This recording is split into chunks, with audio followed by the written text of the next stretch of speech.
Hey there guys, just on welcome back to the F1 1997 mod career, and this is episode number 7, and this is the German and Hungarian Grand Prix in this episode, and we're going to see how we get on.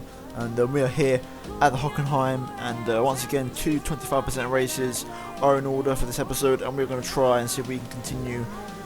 I'd say some okay form. I mean, we had a good result in the French Grand Prix, getting a podium there, but we had a pretty disappointing result at Silverstone, trying a different strategy which actually backfired. So hopefully this time we can try and make up for that. And here we are then on the grid. Jack Villeneuve on pole with Michael Schumacher in second. My teammate there, Ralph, up in 5th in his home race, and we're down in last place. So here we are then on the grid in the German Grand Prix. We're going to rev up the 5 red lights, and we are off. And it's a pretty decent getaway, to be honest, for a change. We don't normally have a good start, but that's actually okay. We did bog down slightly towards the end of the straight, but we've had worse starts than this. And then we're going to try and find a gap now down the inside of a couple of cars, down the middle, see if we can try and pick off some positions. We're going to go to the right of Herbert down the straight as we approach turn 2, going up the inside of a few cars, and we actually bump the back of John Alesi. And it always seems to be a Benetton that we always hit in the first lap for some reason, but we're going to run a couple more cars around the outside, and we just managed to pass Alesi, and we're up in P10 into the point. So a pretty decent start for us, considering that was only pretty much 2 corners. So things are looking good at the minute as now we approach the braking zone of the hairpin. We've got up the inside of Hakkinen and Gerhard Berger, but we actually tap him quite a bit, and fairly reminiscent of Hamilton when he overtook Jason Button in the 2014 German Grand Prix, when we actually just used Gerhard Berger as a battering ram to try and slow us down.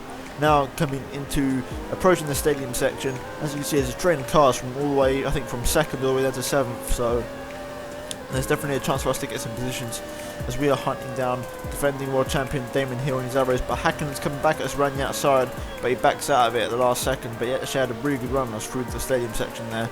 Now we're going to try make sure we negotiate these final corners nicely and not make any mistakes, so we can try and line up Damon Hill for an overtake, and we should be able to overtake him because I know that Arrow's engine is very weak. He hasn't got a lot of power. And now we're going to start the second lap of the race, going through turn 1, dropping it down to 5th gear. We run out a bit wide, but we have got a run on Damon Hill in the slipstream. Can we make a move now into turn 2 up the inside? We brake later than him into 2nd gear, hit the apex nicely, and we make the move stick, cover him off, and we have got that position. So we're up into 7th place now. So a good overtake from us there, and we're well into the points now, skipping onto lap 4. And as you can see, we're still behind the rest of the AI because I believe that's Ralph, Irvine and Coulthard. And you can see for some reason I've got DRS. I don't know why DRS has become enabled. I was quite hesitant whether to use it or not this race, but nevertheless, here we go. Up the inside of 2 cars at the hairpin, braking really late, and somehow out of nowhere we managed to overtake 2 cars, Irvine and Coulthard, both of them at the same time. So that was quite a surprising move there from us, and that's put us up into 5th place, now skipping on to the end of lap 5. And as you see, we've had an awful final corner, and that's going to allow Coulthard to come side by side of us down, going into turn 1. He's actually going to get past us, but we're going to hang it around the outside and keep our position. And I noticed that the tyre wear was really bad here compared to the rest of the AI. I was really struggling. As you can see now, we look up, we run deep, and we've lost more time, so this is definitely not helping us. Obviously the worn tyres are playing a major part in this, and not working. So we're going to come into for our pit stop at the end of lap 7. Make sure you don't get into that gravel, because that gravel is a big problem, and you really want to stay out of that. Now coming into our pit box, as you can see, it's pretty crowded in the pit lane, so we're going to see who else is coming into the pits, but hopefully we don't get held up like Silverstone, where we was held up for a whole 8 seconds, which was actually quite an appalling pit stop. And we have not been held up, so that's really nice to see. And we're going to rejoin, I believe, in 12th place, 13th place. We're going to just about manage to stay ahead of Jan Magnussen there in Stewart. Maybe we can overtake a couple of these cars who are on old tyres pretty swiftly to try not to lose too much time.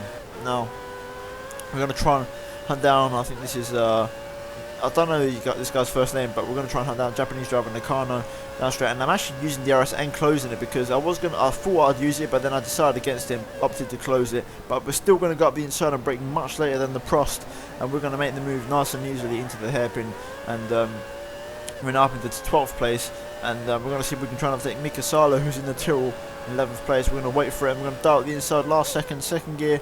Make sure you hit the apex, don't run out too wide, and indeed we do that, and we take the position. and we're now up into 11th place. Now skipping on to lap 17, which is the final lap of the race, and the reason I'm doing that is because nothing happened. Once the field all spread out and everyone came in, the prime tyres were slow, and I was actually holding up a stack of traffic behind me, and also the tyres, just like on the first stint, they wore out really quick, so I was really struggling for the rest of the stint. But Michael Schumacher wins the race then, and here we come across the line for a solid 5th place for us. And as you can see, there's a train of cars, both McLarens and both Benettons behind me, so not a lot of pace on the worn tyres. Tyre wear seems to be an issue around here, and I'm definitely expecting it to be an issue around Hungary, because Hungary has always been known for having high tyre wear. As you can see, Michael Schumacher there winning the race, Jack Villeneuve in 2nd, and Frentzen in 3rd, round out the podium. I still stay in 4th place in the Drivers' Championship, so at the moment we're not really under threat by anyone. We can try and maybe pass Michael Schumacher, take that 3rd place back in the Drivers' Championship. But at the moment things are looking good, and we're pretty much halfway through the season, so we can maintain our form for the second half, and then we should be okay for a good final season result. As you can see in the constructors, we're still in 3rd place, but we're still a few points clear of McLaren there, so that 3rd place is going to be massive to us. So hopefully we can look after it, because that's going to be really important, and hopefully if me and Ralph can keep our results going together, then that should be a very doable objective. Now skipping further on, as you see, celebrating in the garage, and we're going to swiftly move on to Hungary. But before that, as you see now, we actually got a contract offer from Ferrari for a mid-season switch, which I actually declined, and I decided to stand with Jordan for the rest of the season. So this is exactly what I'm going to do. So we're going to see how they got on now in the Hungarian Grand Prix.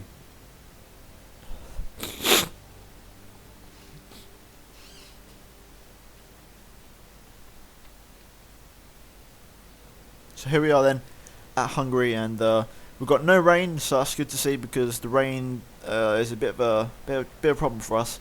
Start from the back of the grid once again, and we're going to start on the option, because obviously at Silverstone the prime tyre did not work, and we're never going to do that again. So here we are, getting the instructions to leave the grid, and I'm a bit worried about this, because I did some laps in practice around here, and the tyre wear was stupidly high, so I'm a bit concerned about how the tyres are going to hold up in this, but we're going to see how we get on anyway. We might have to two-stop it. We don't like, that's going to be really close, but here we are then on the grid. Michael Schumacher on pole at the moment, and he's really the informed driver in the championship right now. It was the Williams at the start of the season, but now Schumacher's come back into it. We're starting from the back, and we've got Barrichello and Katayama ahead of us as we gear up to 5 red lights for the Hungarian Grand Prix. And we are off, and starting lean, going straight back up into standard, and it's actually been a pretty decent start for us once again, keeping with the rest of the cars, not losing really any ground. And as you can see, I'm actually slipstreaming Katayama now, going into turn 1. We're going to go to the outside and commit to the middle and try and find gaps for us to go through, and so far it's been really good for us, and we're still overtaking a few more cars, and it's been a brilliant start from us, and we're up into 10th place, 11th place, 11th place. We're going to try and get up the inside now with a couple more cars here. We overtake Larini and Berger, now we're up into 9th place, so really good start from us there. And definitely I've noticed I've been improving with my starts recently, and that was definitely, as you can see, a factor of that, and you can see the starts definitely improved. Run a bit wide there, almost got spun out by the curb, and we're actually right behind Eddie Irvine. Maybe we can make another take now into the chicane. Can we go for it? We're quite far beyond, but we're going to go for it. We're going to brake nice and late, 2nd gear, make sure we hit the apex, don't run Eddie Irvine right onto the curb, as that can be a bit of trouble, and we squeeze him out nicely without causing any palaver, and we're in 8th place. Now skipping further on into the race, onto lap 4, as you can see the AI have actually bolted, and Eddie Irvine's once again on the back of me. He's going to go to the inside. Will he make the move into turn 1? No, he doesn't. He sticks behind me, and he thinks better of it. And at this stage, guys, my tyres were already starting to go. It was ridiculous how quick they were going, and that's why the gap towards the rest of the AI was so big. And as you can see, we've lost the rear end, and we're going to crash into Irvine, and we've lost it. And we've lost an end plate, and our tyres are gone, and there's been a massive crash. Everybody's crashing into us, and there is a massive wreck here on the back straight, and wow, everyone's crashed, and oh my god, there's been more. Wow, more cars crashing into us, and it's been an absolute wreck. This has, we've got a penalty, and as you see, a lot of cars tangled up in that. A lot of them were damaged. There's a car over there on the left which has pulled over strangely. We're going to try and go around the outside of Katayama, and I think we're going to pit this lap, maybe try and sort out our issues. Yes, we do. We come into the pit lane, and originally I was coming in right now to serve my drive-through, not my pit stop, but for some reason my mechanics were out in the pit, so we're going to have to serve our pit stop instead. And as you'll see in a second, we're going to set the option tyres. Got a couple more cars coming to the pits with us, so we're also getting a front wing change, and I think it's going to be very unlikely for us this race to get some points, so we're just going to have to probably settle for just a decent result or outside the top 10 and just try and recover as best as we can, because that crash has pretty much ruined our chances of getting any points this race. And we're going to see how we can recover now, skipping on to lap 7, presumably to serve our penalty as we come into the pits, and we're coming too fast and we've gone into the wall, we've lost the left front, and that is us out of the race. And that was very disappointing, very disappointing end to a race. And this race, bad tyre wear, a massive crash due to a curb spinning me out, and then crashing into the pit wall sums it all up really. Really bad race for us. As we went over the curb coming into the pits, I just lost the car. Just the back end went to spin out, so I had to counter steer. We went into the wall, and not great for us. But in the championship, we still remain in 4th place, so not all is lost. And in the constructors, we're still ahead of McLaren. So even though that's a bad race, we're still well in contention, and we're still in 3rd place in both of the respective championships. And yeah, guys, if you enjoyed this episode, then please do leave a like down below. Subscribe if you're new. Let me know what you're thinking of the series so far, as we're pretty much nearing the end. I will see you guys next time. See you guys. Cheers.